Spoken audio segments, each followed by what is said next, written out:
أعوذ بالله من الشيطان الرجيم.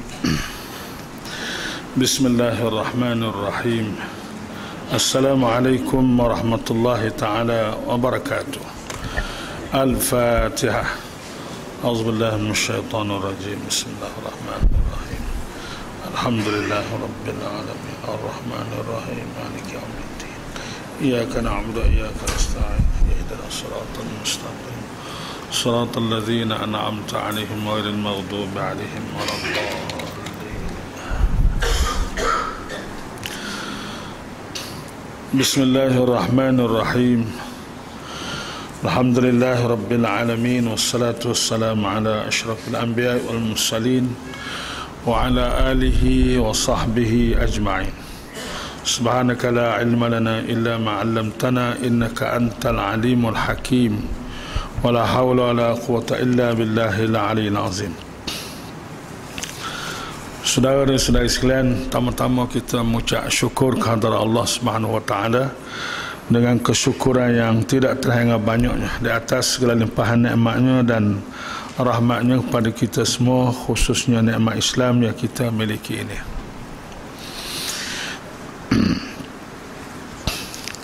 Kuliah kita pada malam ini insya-Allah kita akan bagi tumpuan kepada postmortem.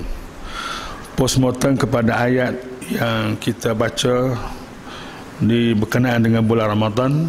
Ya ayyuhalladzina amanu kutiba alaikumusiyam kama kutiba alal ladzina min qablikum la'allakum tattaqun. Jadi kita tumpu ke sini saja malam ini sebagai pembuka kuliah kita ini. Jadi alhamdulillah saudara dan sekalian, kita selama sebulan kita mentafsirkan ayat Ya ayyuhalladzina amanu kutiba alaikumusiyam kama kutiba alal ladzina min qablikum la'allakum tattaqun. Dia tafsir ini dia ada dua. Pertama tafsir ilmi dan satu lagi tafsir amali. Jadi alhamdulillah sebulan Ramadan yang lalu kita sudah berjaya mentafsirkan ayat Allah atau amanah Allah yang membaca tadi. Ya ayyuhalladzina amanu, wahai orang yang beriman, kutiba alaikumusiyam, difardu kepada kamu berpuasa, kama kutiba alal ladzina min qablikum, sebagaimana puasa yang telah difardukan kepada orang dulu daripada kamu, la'allakum tattaqun. Jadi hari ni yang kita nak buat postmortem, nak buat muhasabah sejauh mana kita punya ibadah puasa kita yang lalu sudah mencapai ijazahnya, iaitulah ijazah at-taqwa. Dan selama sebulan kita berlatih dan selama sebulan kita beribadah kepada Allah, apakah kita sudah mendapat ijazah taqwa itu, dan kita sudah menjadi seorang yang bertakwa hasil daripada ibadah puasa kita selama sebulan. Saudara dan saudara sekalian, sebagaimana kita sedia maklum, kalau kita nak tahu apa sahaja ibadat, maknanya berkesan atau tidak berkesan, berjaya atau tidak berjaya, kita kena tengok selepas ibadat itu dilakukan. Sebab semua ibadat dalam Islam ni bukan sekadar ibadat untuk mendapat pahala, tetapi sekaligus dia adalah tarbiyah. Ibadah itu juga merupakan suatu tarbiyah, pendidikan dan pembangunan insan itu sendiri, dan juga pembangunan keluarga, pembangunan masyarakat, sampailah kepada pembangunan negara. Jadi takwa pun samalah juga. Takwa ni bukan hanya isu peribadi. Takwa juga merupakan dalam konteks rumah tangga dan keluarga. Takwa dalam konteks masyarakat. Takwa dalam konteks ekonomi, politik, undang-undang, sampailah ke pihak negara. Jadi soalannya, setelah kita di negara kita dan juga di seluruh dunia lah berpuasa, jadi soalan yang pertamanya, hal nahnu muttaqun, apakah kita sudah menjadi seorang yang bertakwa? Itu soalannya. Jadi maknanya hasil daripada tu kita boleh tengoklah ada punya perkembangan takwa itu sendiri. Takwa maknanya daripada perkataan waqa yaqi wiqayah. Wiqayah Jadi akhirnya jadi takwa, dipindah wazan. Panjanglah cerita dalam ilmu bahasa Arabnya. Asal makna takwa ni mana jaga. Mana jaga. Itu dipanggil takwa. Supaya kita bawa kereta, kita bawa kereta dalam keadaan bertakwa. Itu sebagai contoh dah. Takwa lah ke mana? Supaya kereta kita tu berjalan dengan baik, ikut jalan yang betul, tidak jatuh parit, tidak langgar orang, dan tidak dilanggar oleh orang, dan sapa kepada matlamat dia. Itu dipanggil takwa dalam bab bawa kereta. Sama dah juga takwa dalam bab memimpin dan bawa hidup kita ni. Jadi kita nak bawa hidup kita ni lebih payah daripada bawa kereta lagi. Kita kena bertakwa dalam memimpin hidup kita ni, start pada bangun tidur sampai tidur kembali, supaya semua kerjaan kita tu dalam keadaan diawasi dan dijaga dengan sebaik-baiknya, supaya ianya tidak keluar daripada matlamat kejadian manusia tu sendiri. Supaya apa saja kita buat tu duduk atas landasan takwa yang merujuk kepada matlamat kejadian manusia itu sendiri, itu dilaksanakan di setiap saat, di setiap jam, di setiap hari, setiap masa sampailah kita meninggal dunia ini. Iaitulah Allah Ta'ala berfirman, wa ma khalaqtul jinna wal ins illa liya'budun. Aku tidak jadikan jin dan manusia hanyalah untuk liya'budun, supaya mereka itu mengabdikan diri kepada aku, iaitulah beribadat kepada aku. Tidak mudah sebut sebelum pada ni 3 perkara besar yang kita kena jaga dalam konteks takwa ni. 3 perkara ni kita kena jaga sampailah kita meninggal dunia ni. Yang pertama dipanggil kita sebagai abid. Kita sebagai abid, orang yang mengabdikan diri kepada Allah. Sebab itulah matlamat kita dijadikan. Sebarang tindakan kita yang keluar daripada kita sebagai abid, itu merupakan satu kezaliman, satu penyalahgunaan. Jadi yang pertama, kita sebagai abid dan Allah itu sebagai ma'bud. Kita sebagai hamba yang mengabdikan diri, dan Allah telah ma'bud, Tuhan yang kita abdikan diri kepadanya dengan melakukan apa yang diperintah dan meninggalkan apa yang dilarangnya. Jadi kita sebagai abid, setiap saat, setiap masa kita kena khabar kita seorang abid. Dan Allah itulah ma'bud yang kita abdikan diri, yang kita fokus seluruh hidup kita ni kepada Allah. Dan segala apa yang kita buat, start daripada kita bangun tidur sampailah kita tidur kembali, termasuk dengan tidur-tidurnya sekali, itu dipanggil ibadat. Itu dipanggil ibadat. Jadi ibadat ni artinya apa saja yang kita buat berdasar kepada apa yang disuruh, dan tinggal yang dilarang, semua jadi dipanggil ibadat. Jadi kalau kita buat sesuatu benda atas dunia yang tak jadi ibadat, itu merupakan suatu penyalahgunaan dan satu kezaliman. Orang panggil lari daripada matlamat asal kejadian kita.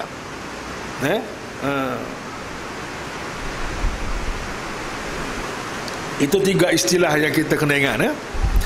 Yang pertama, kita yang kena ingat kita ni sebagai abid. Yang kedua, kita kena fokus ma'bud kita, yang kita abdikan diri, yang kita kena terikat dengan dia ialah Allah Subhanahu Wa Taala. Dan kita kena pastikan apa yang kita buat tu tidak sia-sia.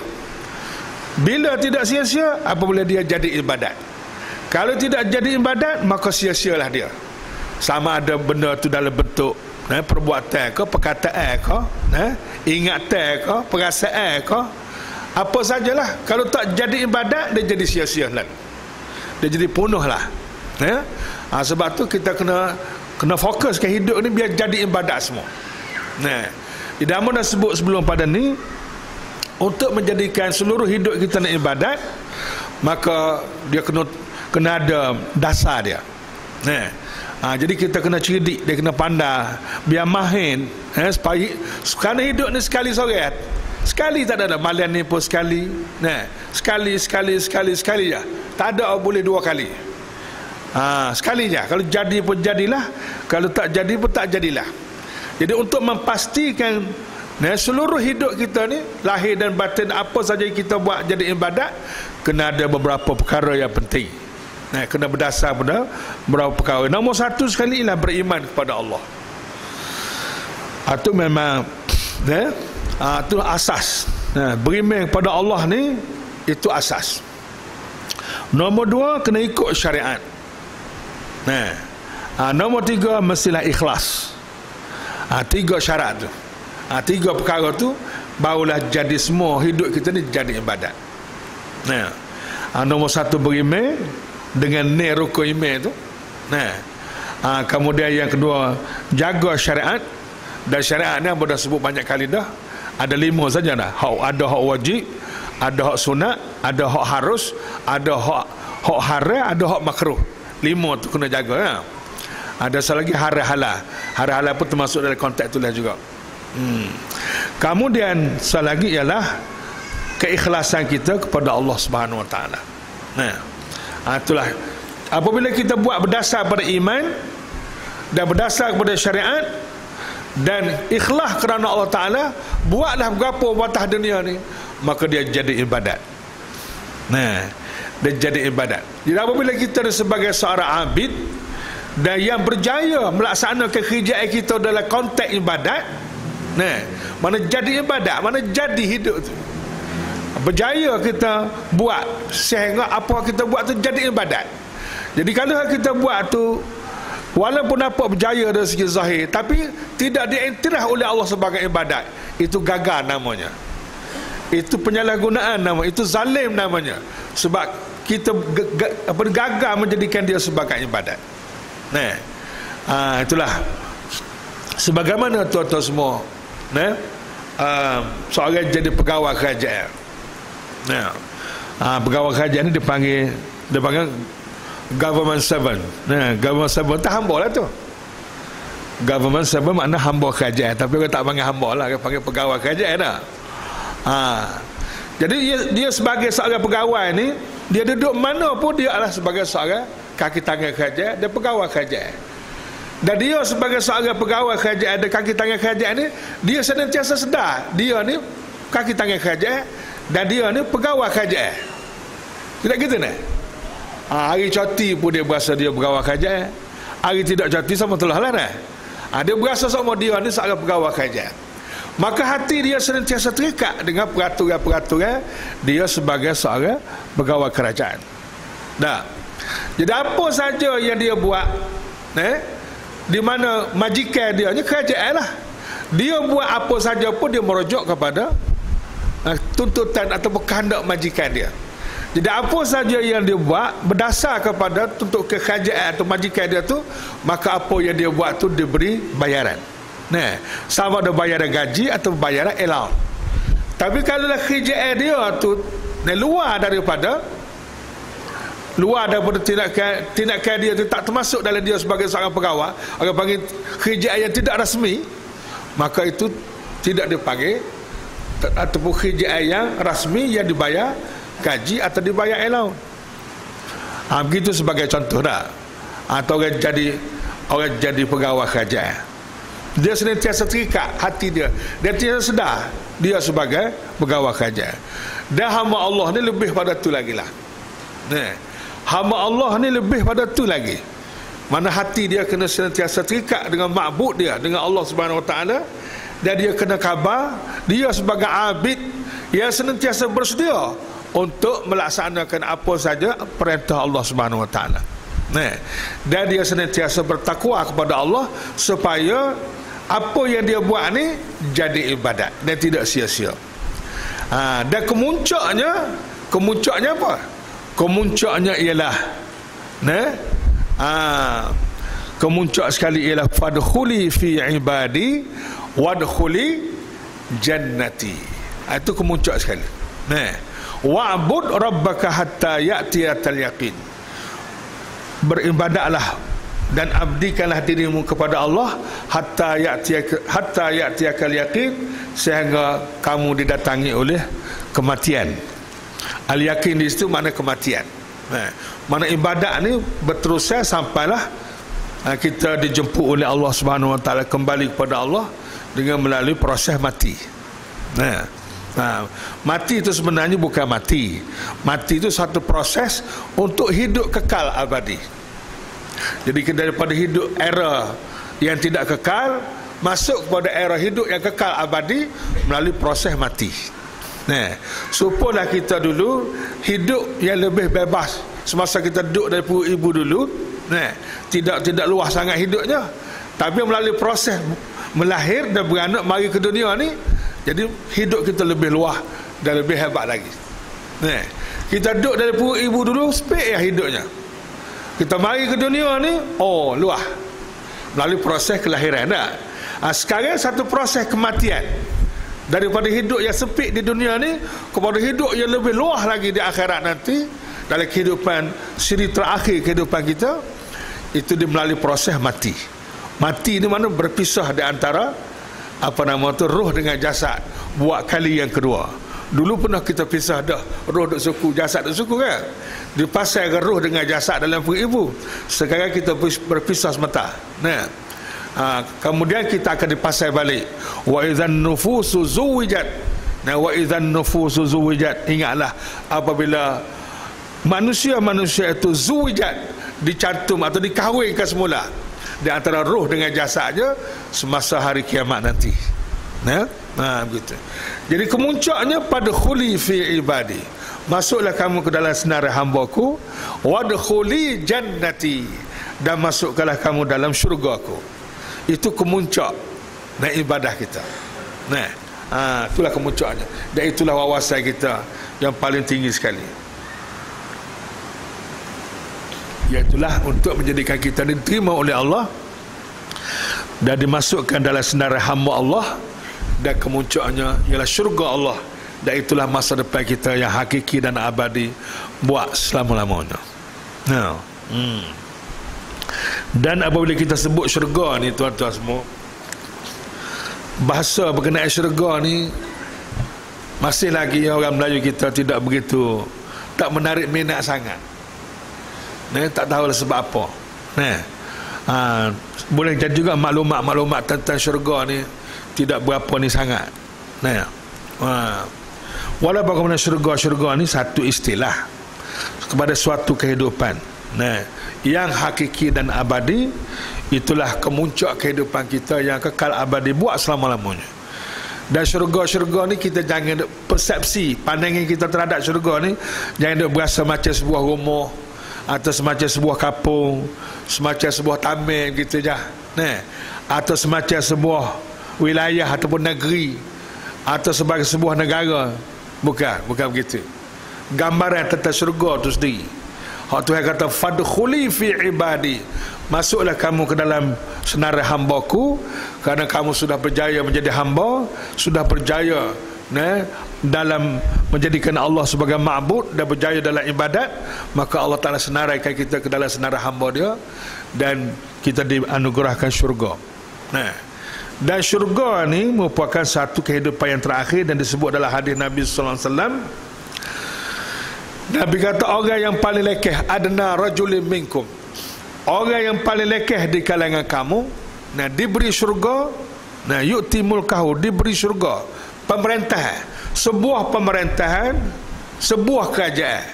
Idza ra'aita samma ra'aita na'iman wa mulkan kabira. Kalau kamu tengok di sana orang duduk dalam syurga ni, ra'aita na'iman, kamu tengok orang tu mewah-mewah belaka. Semua ditanggung oleh Allah Subhanahu Wa Taala. Wa mulkan kabira, dan dilantik menjadi raja yang besar. Itu makna konsep syurga tu. Syurga ni maknanya diberi oleh Allah sebuah kawasan yang luas, satu negeri yang luas, yang di mana kita semua dilantik jadi raja dan diberi kemewahan sepenuhnya. 99% rahmat Allah Ta'ala berada di syurga. Yang Amos selalu sebut ni, nak suruh semangat sikit tak? Dia rahmat Tuhan ni ada 100% hanya di dunia ini. Orang duk jadi raja atas dunia, orang duk jadi besar, jadi mewah, berkasih sayang, seni, gapo semua sekali atas dunia ni, dengan hanya berdasar pada peruntukan rahmat 1% saja. 99% lagi berada di syurga. Cuba bayangkan.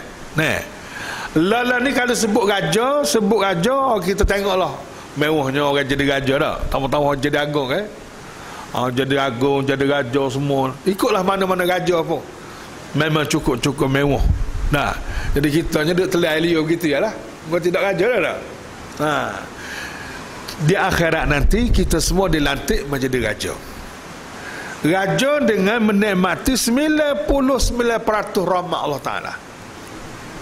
Nah, raja hak dunia lain tak kira lah raja mana patah dunia, dia hanya 1% sahaja berkongsi dengan orang lain pula. Dan 1% berkongsi dengan orang lain tu pun. Di akhirat nanti 99% tidak berkongsi dengan siapa-siapa lagi. Dan disebut dalam hadis Nabi, inna ajna rajulin minkum, orang yang paling lekeh di kalangan kamu. Nah, Allah Ta'ala beri syurga ke dia masiratu alfai sanah. Alfai sanah masirah. Itu ayat Nabi itu. Alfai sanah masirah maknanya 2000 tahun perjalanan. Negeri, nak panggil negeri pun negeri lah. Tuhan beri sebuah negeri dengan pemerintahannya sekali, dengan dilantik dia jadi raja seluas 2000 tahun perjalanan. Cuba saudara bayangkan, kalau kita berjalan 1 kilometer berapa minit? Katalah 10 minit. Nah, 1 kilometer kita berjalan 10 minit. Cuba bayangkan, ni 2000 tahun perjalanan. Yara aqsaha, dia boleh tengok di hujung negeri di sana, kama yara adnaha, sebagaimana dia melihat depan mata dia. Maknanya begitulah apa yang dibayangkan oleh Rasulullah sebagai balasan dan hadiah daripada Allah Ta'ala kepada orang yang berjaya mengabdikan diri kepada Allah. Orang yang berjaya masuk dalam senarai, fadkhuli fi ibadi wadkhuli jannati. Sebab itulah kita kena fokus balik tu. Kita sebagai abid dan Allah sebagai ma'bud, dan semua kerja kita ni biar jadi ibadat. Biar jadi ibadat, jangan jadi sia-sia. Begitu. Nak jadi ibadat tu kena ada 3 perkara. Nombor 1 kena beriman, nombor 2 kena ikut syariat Islam, dan nombor 3 kena ikhlas. Itu dipanggil ihsan. 3 rukun agama, iman, Islam dan ihsan. Jadi alhamdulillah, kita sebulan boleh puasa baru ni, kita sudah beribadat kepada Allah. Dalam ibadat ni dia ada 2 jenis. Ibadat hak sejenis buat, selagi ibadat hak jenis tinggal. Jadi selepas bulan Ramadan ni, kita nak tengok sejauh mana kesan Ramadan tu sendiri. La'allakum tattaqun tu setara mana. Tu tengoklah, saudara boleh tengok sendirilah. Takwa adalah bab peribadi, takwa adalah bab rumah tangga, takwa adalah bab masyarakat, dan takwa adalah bab negara. Tu boleh tengok setelah sekian lama kita berpuasa. Supaya semayang lah juga. Kalau kita nak tahu kesan semayang ni setara mana, kita kena tengok lepas semayang tu. Kena tengok lepas semayang baru kita tahu kesan semayang. Sebab Tuhan kata innas salata tanha anil fahsya'i wal munkar. Semayang itu mencegah seseorang daripada melakukan fahsyak, keburukan dan kemungkaran. Jadi selepas semayang boleh tahu semayang itu jadi tak jadi, boleh tupai atau tak boleh tupai. Jadi kalau semayang tapi semayang itu tidak menjaga diri seseorang, semayang itu tidak mencegah seseorang daripada fahsyak dan mungkar, mana semayang itu tak jadi. Semayang itu tak boleh tupai. Jadi kalau semayang itu atas dunia pun tak boleh tupai dah, di akhirat nanti kau tak boleh tupai. Sama juga puasa. Kalau puasa ni atas dunia pun tak boleh tupai dah, dia tak jaga kita dah puasa ni atas dunia, akhirat lagi tak sedar agak lah, puasa tu tak jadi. Itulah. Jadi sudah ada silat, insya-Allah cuba kita ambil muhasabah sikit. Setelah kita berpuasa, maka kita kena teruskan suasana takwa di bulan puasa tu, kita kena teruskan sampailah kita bertemu bulan Ramadan akan datang ni. Jadi Ramadan ataupun sebulan kita berlatih ni, latihan kemahiran yang kita dapat daripada latihan Ramadan baru ni. Nombor 1 sekali ialah kita boleh tengoklah salah satu daripada latihan Ramadan ni ialah latihan takwa tu lah. Di bulan Ramadan kita dilatih takwa. Dan takwa ni ibadat lah, iaitu kita dua kena tinggal. Takwa dia arti jaga supaya jangan buat hal Tuhan larang. Jadi dalam bulan puasa ni dua jenis yang dilarang yang kita kena tinggal. Nombor satu dia panggil hak yang dilarang dalam bentuk haramun li zatihi, benda haram yang diri dia tu haram dah. Orang panggil bulan puasa pun haram, bulan tak puasa pun haram. Itu dipanggil haramun li zatihi. Nah, dosa-dosa besar, dosa-dosa kecil hak kita sedia maklum tu, itu memang haramun li zatihi, benda tu kena tinggal. Dan benda tu bulan tak puasa pun kena tinggal, benda puasa pun kena tinggal. Tapi bila masuk bulan Ramadan, dia kena tinggal selagi. Dia panggil haramun li ghairihi, benda tu diharam kerana kih muka lain, kih bulan puasa. Kalau tidak puasa, benda tu halal. Macam makan, minum di siang hari kan. Kalau tidak puasa, benda tu halal. Tapi oleh kerana mari bulan Ramadan, diharamkan. Dua kena tinggal. Jadi Alhamdulillah kedua-duanya kita boleh berjaya. Dan tinggal apa yang dilarang ni, itu dipanggil ibadat. Jangan kita berasa ibadat dibuat atau suruh saja. Tinggal yang dilarang itu dipanggil ibadat. Sebab tu Nabi kata, ittaqil ma'asi takun a'badan nas. Bertakwalah kamu, jagalah diri kamu daripada melakukan benda-benda yang dilarang oleh Allah. Takun a'badan nas, nescaya kamu akan menjadi orang yang paling beribadat kepada Allah. Jadi mana untuk menjadi orang yang paling beribadat kepada Allah ni tak cukup dengan buat hak Tuhan suruh saja. Kena tinggal hak Tuhan larang. Sama dalam bab peribadi ke, bab rumah tangga ke, bab masyarakat ke, bab negara ke, semua sekali. Gitu. Barulah jadi a'badan nas dalam semua konteks tadi. Selagi tak tinggal barang tu, selamatlah orang panggil gagal dalam bertakwa. Tak kira lah kalau dalam bab negara, undang-undang yang bercanggah dengan Islam. Selagi tak tinggal barang tu, selamatlah tidak bertakwa. Sistem riba misalnya, selagi tak buat sistem tu, selamatlah gagal. Mana bercanggah dengan dasar takwa. Itu dalam bab negara kan. Dah banyak lagi benda-benda yang bercanggah dengan Islam. Selagi tak buat, selamat itulah gagal dalam bertakwa, dalam konteks nak menjadikan negara kita sebagai negara yang bertakwa. Terutama hak duk sebut sama syirik nasional. Syirik nasional ni maknanya syirik dalam bentuk menduakan undang-undang dengan undang-undang Allah Subhanahu Wa Taala. Meletakkan undang-undang ciptaan manusia yang bercanggah dengan undang-undang Allah lebih tinggi daripada undang-undang Allah. Itu dipanggil syirik nasional. Jadi setelah kita puasa ni, syirik nasional kan sahara. Jadi kalau lepas pada bulan puasa berpuluh-puluh tahun dah negara kita puasa, tapi syirik nasional tu masih diamal lagi, riba pun masih diamal lagi, benda-benda bercanggah dengan Islam pun masih diamal lagi, mana kita masih gagal merealisasikan tujuan berpuasa tu dalam konteks negara. Tu tengoklah, dalam konteks masyarakat pun lagu itulah, dalam konteks keluarga pun lagu itulah, dan seterusnya. Dan akhir sekali dalam konteks peribadi kita.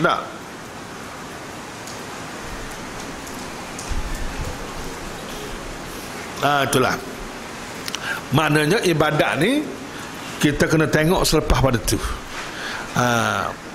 selepas pada bulan puasa tu. Jadi kalau lepas bulan puasa bodok kekal gitu juga, benda yang bercanggah dengan Islam bodok kekal gitu juga, agama puasa tu tak berfungsi lah. Puasa tu tidak membawa perubahan apa-apa. Itulah hak yang kita bimbang. Hak Nabi kata, kam min sa'imin laisa lahu min samihi ilal ju'.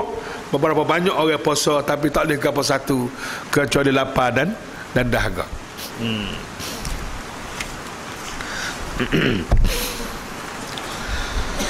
Kemudian saudara sekalian, sebagai kita orang berpuasa ni, latihan kemahiran yang kita dapat bulan-bulan puasa, nombor satu takwa tu sendiri. Jadi apabila kita puasa, kita jaga betul daripada perkara-perkara membatalkan puasa. Maka lepas puasa ni pun kena jaga benda-benda yang membatalkan iman kita, membatalkan hidup kita, membatalkan amalan kita. So mana kena puasa berterusan. Nah, puasa tu melatih kita untuk kita berpuasa dalam arti tinggal benda yang dilarang tu sepanjang hayat. Maka kita tinggal benda yang dilarang sepanjang hayat tu artinya kita beribadat kepada Allah sepanjang hayat juga. Itulah latihan puasa. Latihan yang kedua, boleh puasa juga melatih kita supaya kita boleh bangun di satu waktu yang sangat mahal di sisi Allah Ta'ala. Itu yang dipanggil waktu apa? Yang dipanggil waktu sahur. Waktu sahur ni sebenarnya tuan-tuan semua bukan hanya boleh puasa saja, boleh tak puasa pun ada juga waktu sahur ni. Allah memuji orang yang bangun di waktu sahur. Wa yastaghfiruna bil ashar. Mereka tu memohon ampun kepada Allah di waktu sahur. Jadi tuan-tuan semua, apabila kita dah berlatih sebulan boleh bangun di waktu sahur, maka cubalah biar lekat tabiat tu.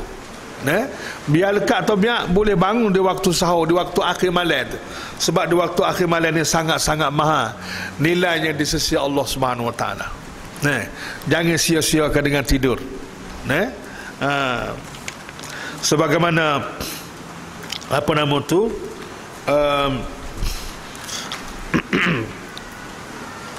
kita sedia maklum belakang dah tu. Di waktu sahur ni nombor satu sekali Allah Ta'ala meminta kita supaya memohon ampun kepada Allah. Yang kedua, doanya sangat mustajab. Doa saat waktu sahur ni sangat-sangat mustajab. Dan semayanya juga sangat-sangat mahal. Disebut dalam hadis yang sahih, Nabi kata, rakaatani fi jawfil lail khairun minad dunya wa ma fiha.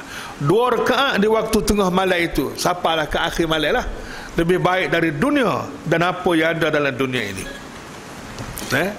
Jadi tuan-tuan semua tolonglah ikhtiar supaya kita boleh bangun. Kalau kita bangun awal sikit pun tak apa dah.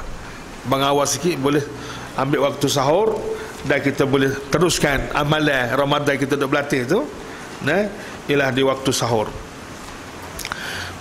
Dan ada satu riwayat yang dikeluarkan oleh Ibn Hibban daripada Anas radhiyallahu anhu.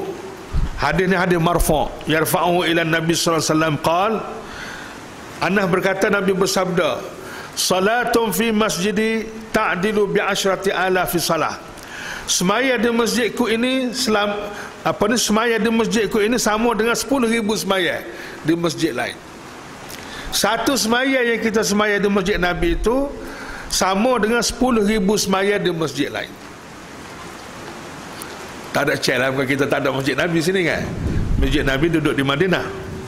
Wa salatu fil masjidil haram, dan semaya di masjidil haram itu ta'dilu bi mi'ati alfi salah, sama dengan 100,000 semaya di masjid lain. Tak ada cek juga, kecuali orang ke Mekah dah. Mana sampai ke Mekah ni kosnya tinggi juga. Wassalah bi ardir ribat, dan semaya di medan perang. Semaya di medan perang atau semaya di tempat-tempat mengawas keselamatan negara, sempadan dan sebagainya, itu dipanggil ar-ribat. Semaya tempat begitu bi alfi salah, sama dengan alfi mana 2 juta semaya. Ini bagi mara tentera, polis dan pegawai-pegawai itu sebagai orang terlibat dengan keselamatan ni cukup-cukup mahal semaya di tempat-tempat yang begitu. Sebab tempat-tempat yang kritikal kan, terutama daripada perang dan sebagainya. Satu semaya dia tu sama dengan 2 juta semaya di tempat lain. Maksud tak ada cek juga kan? Tak ada cek belakang ni. Sama dengan Masjid Nabi atau Masjidil Haram atau di medan perang atau tempat-tempat yang kritikal tadi. Tapi hak ni ada cek sikit, ada sikit. Nabi kata wa aktsar min zalika kulli, dan lebih banyak daripada itu lagi, ila ar-raka'atan yusallihim al-'abd fi jawfil lail, iaitulah 2 rakaat yang ditunaikan oleh seorang hamba fi jawfil lail, di waktu tengah malam. La yuridu bihima illa ma 'indallah, yang dia tidak ada tujuan yang lain dengan semaya itu kecuali dengan apa yang ada di sisi Allah. Ini satu peluang. Maknanya 2 rakaat yang ditunaikan oleh hamba Allah di waktu tengah malam sampai subuh lah kita kira. Termasuk waktu sahur tadi lebih besar daripada semaya di Masjid Nabi, lebih besar daripada semaya Masjidil Haram, dan lebih besar daripada semaya di Medan Perang lagi. Jadi tuan-tuan cubalah ikhtiar, walaupun tidak bangun sahur, tapi biar boleh bangun di waktu sahur. Sebab waktu sahur ni namun pada waktu. Bulan tidak Ramadan pun ada juga. Dan Allah Ta'ala memuji orang yang bangun beristighfar kepada Allah di waktu sahur. Dan satu lagi ialah di bulan puasa, terutama di malam Lailatul Qadar, kita senantiasa menasihat kepada masyarakat supaya pastikan melakukan amalan-amalan yang dinilai atau dibayar sepenuh malam. Untuk dapat layak seseorang itu dapat Lailatul Qadar, sekurang-kurangnya dia dapat das sembahyang Jumaat Isya dan sembahyang Jumaat subuh. Masa dah belakang tak? InsyaAllah. Kau lagu mana? Masa dah belakang. Apabila seorang itu das sembahyang Jumaat subuh, dan das sembahyang Jumaat Isya, maka layaklah seorang itu dapat Lailatul Qadar. Sebab siapa sembahyang Jumaat Isya, maka diberi pahala selain daripada pahala Jumaat 27 kali ganda, ditambahnya lagi seperti beribadat sepenuh malam.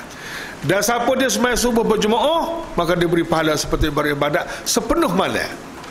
Sepenuh malam makna 12 jam dengan hanya dan berjemaah subuh. Jadi hak ni tuan-tuan semua kita kena kekal. Kita kena kekal berterusan. Jangan tunggu bulan Ramadan saja. Kunu rabbaniyin wala takunu ramadaniyin. Itu di antara kata-kata ulama kita lah. Jadilah kamu rabbaniyin, orang yang taat setia kepada Allah. Wala takunu ramadaniyin, jangan orang yang hanya semangat di bulan Ramadan aja. Jadi dia mari beribadat kuat tu kerana kis bulan Ramadan aja. Tidak bergantung ataupun tidak berasa kelebihan Allah Ta'ala tu tak. Dia berasa besar bulan Ramadan, maka dia bersemangatlah. Memanglah kena bersemangat pun. Lepas bulan Ramadan, baik. Itu orang jenis lagu tu dipanggil Ramadaniyin. Orang jenis bersemangat berdasarkan bulan Ramadan aja.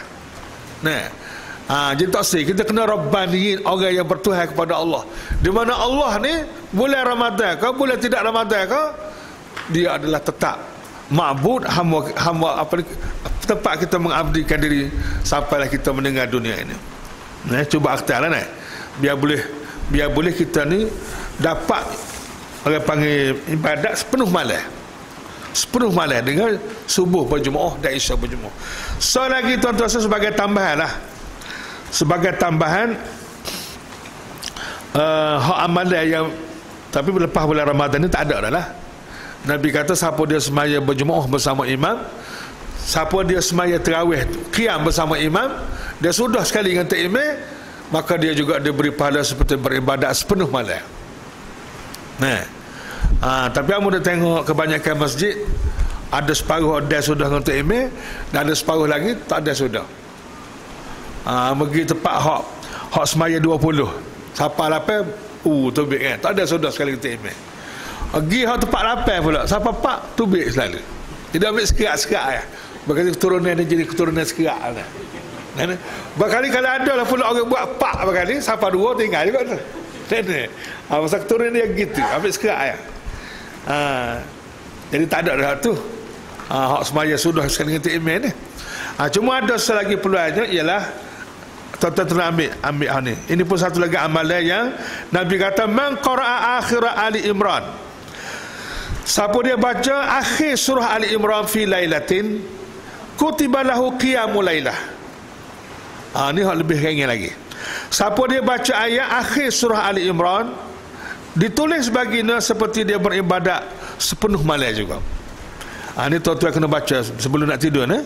Iaitulah ayat 189 daripada surah Ali Imran sampai ayat 200. Inna fi khalqis samawati wal ard wa ikhtilafil laili wan nahar la ayatin li ulil albab. Sampai ayat ya ayyuhalladzina amanu sabiru wasabiru warabitu wattaqullaha la'allakum tuflihun.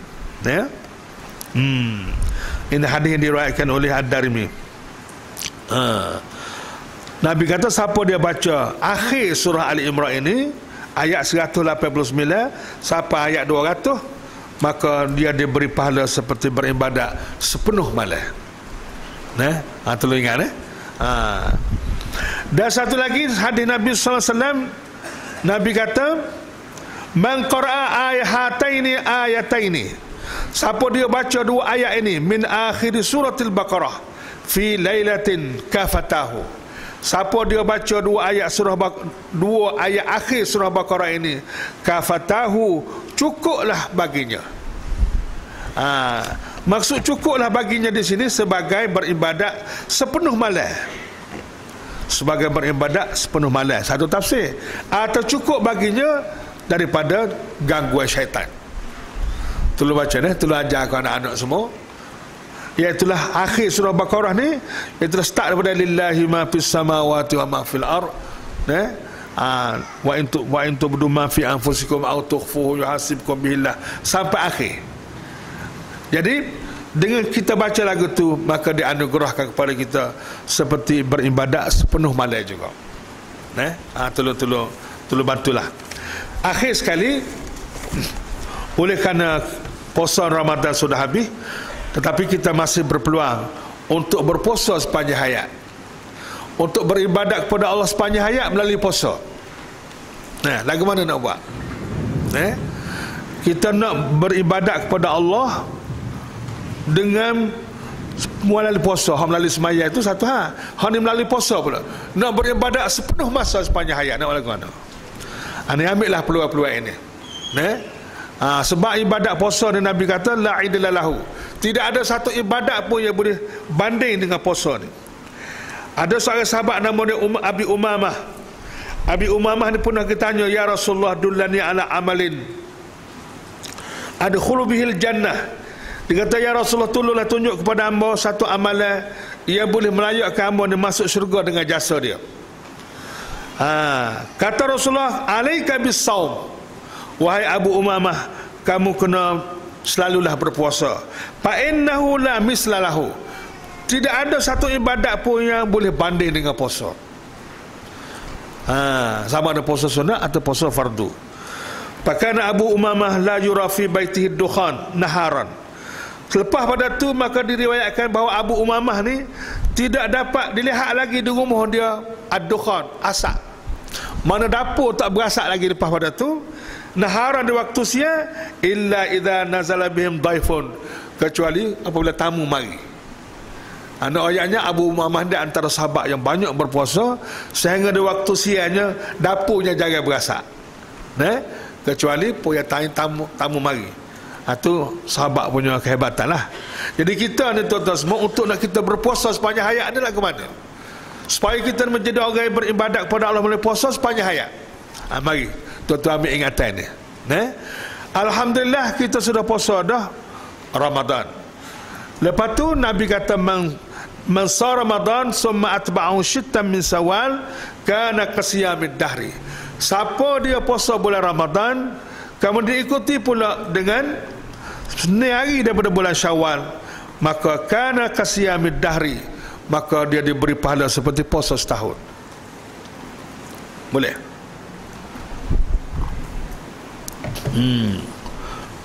Qala sallallahu alaihi wasallam, Rasulullah bersabda, ja'alallahu al-hasanah bi asyri amsalihha.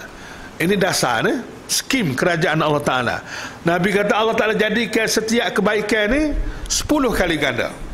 Pasyahrun bi asyrati ashhur. Maka sebulan kita puasa bulan Ramadan itu, sebulan saja kita puasa, Allah Taala bayar kita dengan 10 bulan berpuasa. Kita puasa sebulan baru ni, dari segi bayarannya Tuhan bayar supaya kita puasa 10 bulan. Sebab dia ganda 10. Ganda 10 tu hak rendah sekali tu 10. Wasittatu ayyam ba'dal fit tamamus sanah. Dan ni hari yang kita puasa lepas pada hari raya ni cukuplah setahun. Sehari kita puasa hari apa ni? Sama dengan kita 10 hari. Sehari kita puasa sama dengan 10 hari. Lepas tu 3 hari sebulan. 3 hari lagi tu sebulan lagi nak. Maka cukuplah agak panggil apa, capur sebulan-bulan puasa Ramadan, capur dengan ni hari, maka diberi pahala seperti kita puasa selama setahun. Jadi tuan-tuan ambil lah peluang ni. Nah, ini betul-betul Tuhan nak tutup kedai kan panggil. Kalau orang berniaga nak tutup kedai jual beri-beri barang murah-murah ya. Nah, mudah-mudah ya. Jadi Tuhan nak tutup dah dunia ni. Mudah. Jadi puasa Senin hari ni tuan-tuan tahu belakang dah kan, sama ada strik pun tak apa, selang-seli pun tak apa, nak ambil senang khamis pun tak apa, asalkan cukup ni hari. Nak qada pun tak apa. Kalau bagi orang puan dia qada. Nah, ni hari qada pun tak apa juga. Cukup ni hari. Nah, maka dapatlah kita puasa setahun. Lepas tu nak jadi puasa sepanjang hayat nak lagu mana?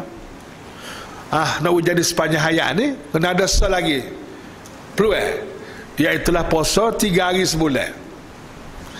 Puasa 3 hari sebulan. Sebab tu Nabi kata, sebab apa Nabi kata saumu salasati ayyam min kulli syahr saumu dahri kulli. Rawahul Bukhari. Puasa 3 hari sebulan ni diberi pahala puasa setahun. Hak ni hak tambah lagi. 3 hari sebulan ni hak mana? Hak puasa ni hari kan. Hak 3 hari sebulan ni puasa hari bulan terang, iaitu hari 13, 14 dan 15 setiap bulan.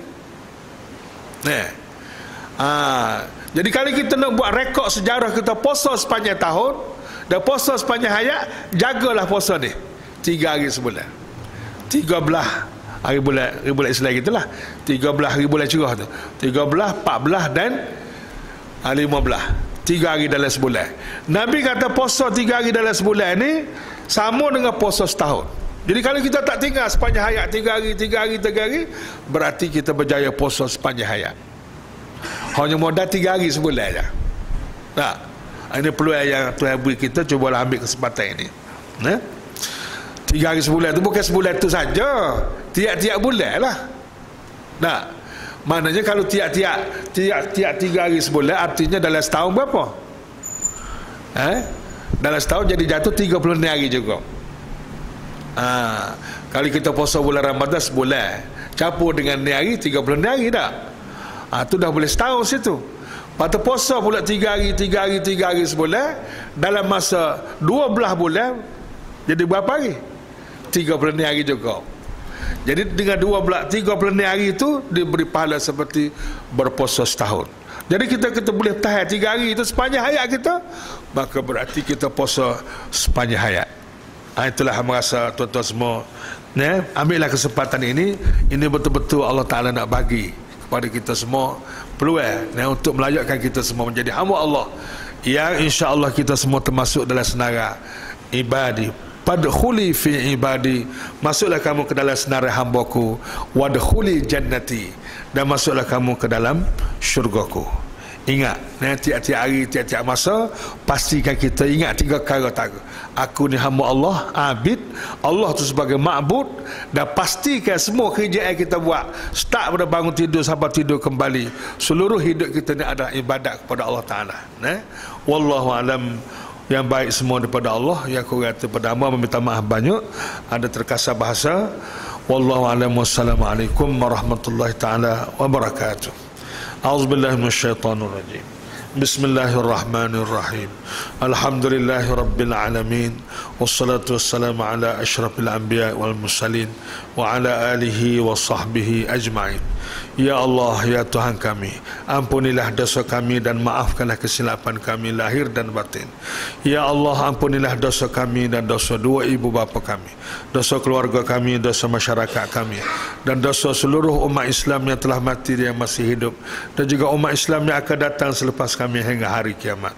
Ya Allah, sesungguhnya keampunan-Mu dan kemaafanmu lebih besar dan lebih luas daripada kesilapan dan kelemahan diri kami. Ya Allah, berikanlah kekuatan, taufik dan hidayah kepada kami supaya kami dapat beramal dengan apa yang kami belajar pada malam ini. Tambahkanlah kepada kami ilmu, iman dan amal. Hidupkanlah kami dengan Islam dan matikanlah kami ini dengan Islam.